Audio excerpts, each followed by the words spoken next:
kita sa pagtira nila sa villa. Simulan natin sa bibong Big Boy. Kaakibat ng kanyang kakaibang itsura, ang kakaibang kwento. Narito, panoorin yung lahat.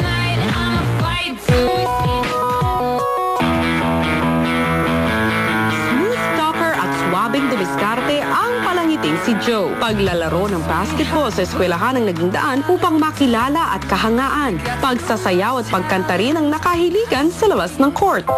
Subalit sa likod ang pagiging makulit at masiyahin. Dala nito ang lumbay sa pagkawalay sa kanyang mga mahal sa buhay. At alintana niya ang pag-aaruga ng kanyang ina na kinakailangan magtrabaho sa malayong lugar. Dinanas din niya ang kutsain at pag-usapan ang kaniyang kakaibang kaanyuan. Pero kahit maraming tumutukso dahil na rin sa kanyang masiyahing personality, marami siyang nagiging kakampi. Siya ang swabing komikero ng Quezon City. Joe!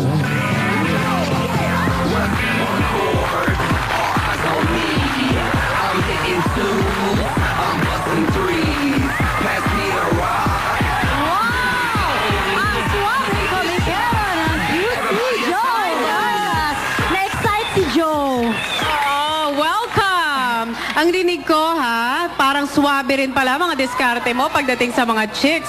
Matinig ka daw sa mga babae. Bakit? Ano bang charm ang ginagamit mo? Yung pagiging sweet ko po siguro. Tapos po, Malambing. lahat. Tapos hindi po ako boring daw kasama. Tapos sabi nila, all-in-one na daw po ako, pwera na lang kaputian. All-in-one ka na nga ba? Nako, titignan natin yan pag pumasok ka na sa bahay ni Kuya. Mariel, he's ready. Let's go! Halika na, Joe. Sana magamit mo ang pagiging komikero mo sa loob ng bahay ni Kuya. Enjoy your stay at the Big Brother house. Have a wonderful summer. Go inside na, Joe. Alright, sino pa ba mga dapat nating kilalanin? Tony, back to you. Yes, maraming salamat, Mariel. Ngayon naman, ang susunod nating kikilalanin ay isang housemate na, nako, umiyak dahil muntik na siyang hindi makagraduate. Sino nga ba siya? Panoorin yung lahat. Laki sa hirap, ngunit masayahin. Siya si Devon, bunso sa 4 na magkapatid. Salat sa lahat ng bagay, ngunit sagana sa pangarap. Mula sa publikong paaralan, napilitang lumipat ng pag-aaral sa pribadong eskwelahan nang magkaroon ng scoliosis. Dahil nilalakad at inaakyat lang niya ang 7 palapag na public school na pinapasukan. Iginapang ng kanyang mga magulang ang kanyang pag-aaral sa isang private school na katapat lang ng kanilang tahanan upang hindi na siya mahihirapan. Dahil nagkapatong-patong ang utang, muntik nang hindi makapagtapos ng high school si Devon. Pero bago pumasok ng bahay ni Kuya, nakamarcha si Devon at nakatanggap ng medalya bilang isa sa pinakamatalinong estudyante ng kanyang paaralan. Siya ang bubbly promdi ng Cebu, Devon.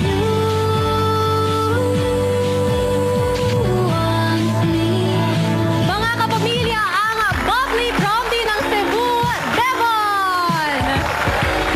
Devon Teron. Hi, Devon! Welcome. Devon, welcome sa PBB. Nako, congratulations dahil balita namin, ha? Yung pag-graduate ay tinulungan ka ni Kuya. Si Kuya ang nagbayad ng iyong tuition fee para makapag-marcha ka. Anong masasabi mo? Nagpapasalamat po ako kay Big Brother dahil kung hindi niya ako tinulungan, hindi po ako makakapag-marcha. Oh, mag-marcha ka naman ngayon, papasok ng bahay ni Oo Kuya, nga po. ha? And enjoy the Sige fruits of po. your labor. Bianca? Come on, Devon! Say bye to everyone! Bye! O, aabangan natin lahat. Dito tayo sa may stairs. Yes, aabangan natin si Devon sa loob ng bahay ni Kuya. Siyempre, si Kuya reward ko lang dahil you really studied hard. Okay? Good luck, Devon! Bubukas yan. Yes. Tony, sino ang ating susunod na kikilalanin? Yes, Bianca. Kung pagiging palaban rin lang ang pag-uusapan, wala na marahil pagtatalo sa ating susunod na teen housemate. Anong angas nga ba ang meron ng kanyang pagkatao? Narito, panoorin yung lahat.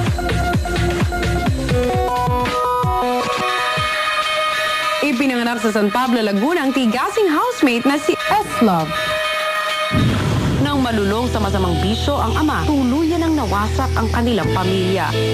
Kaya naman nagpalipat-lipat siya ng tirahan at paaralan hanggang mapadpad sa tawi-tawi.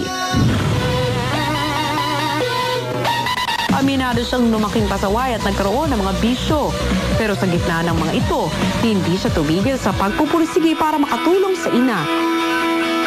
Nagbanat ng buto bilang kargador sa pier at namasukang canteen helper. Sa tawi-tawi din ay namulat siya sa karahasan ng lugar kaya naman nag-istokwa siya hanggang sa mapadpad muli sa Laguna para magkaroon ng mapayapang buhay. Panibagong buhay naghihintay sa bahay ni Kuya para sa sigang istokwa ng tawi-tawi. Eslog.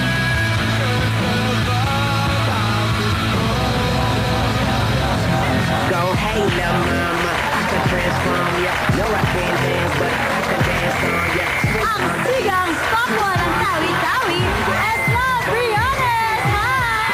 Dito tayo kay Tony. Yes, Eslove, balita ko, Astig ka daw. Pati pangalan mo, Astig ha? Bakit Eslove ang pangalan mo? Kakaiba. Kasi po, Christ Love po tunay kong pangalan, pero S-Love ko po short. Mapagmahal po kasi ako eh.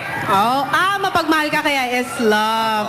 Okay, sige, tatanggapin natin yan. Pero balita ko, bukod sa pagiging Eslove, may isa pang tawag sa'yo, Yema Boy. Bakit? Kasi po nagtitimpo ako ng yema at saka mani. Para po pang-allowance, ganun. Saka para po sa ano ko, mga pambili ko ng mga gamit ko, ganun. Ay, alam mo ba, hindi mo na kailangan ng pambili ng gamit sa loob ng bahay ni Kuya Del. Kompleto lahat doon. Mariel, go! Yes, let's go! Dito tayo! Oh, di ba? Wow! Medyo kinakabahan yata itong si Eslove. Ano nangyari dyan sa pinky mo? Bakit namatay yung kuko? Aabangan ko yan sa loob ng bahay kung bakit, okay? Enjoy! Sino naman ang sunod na kikilalanin natin, Tony? Yes, Mariel, tatlo na nga ang ating nakilala. 13 pang kabataan ang ating abangan. Susunod dito ang isang dalagang lumalaban sa mga patimpalak ng kagandahan at isang binatang lumalaban sa matinding hamon ng buhay. Ang mga teen housemates mula Mindoro at Antique sa pagbabalik pa rin yan ng Pinoy Big Brother Teen Clash of 2010.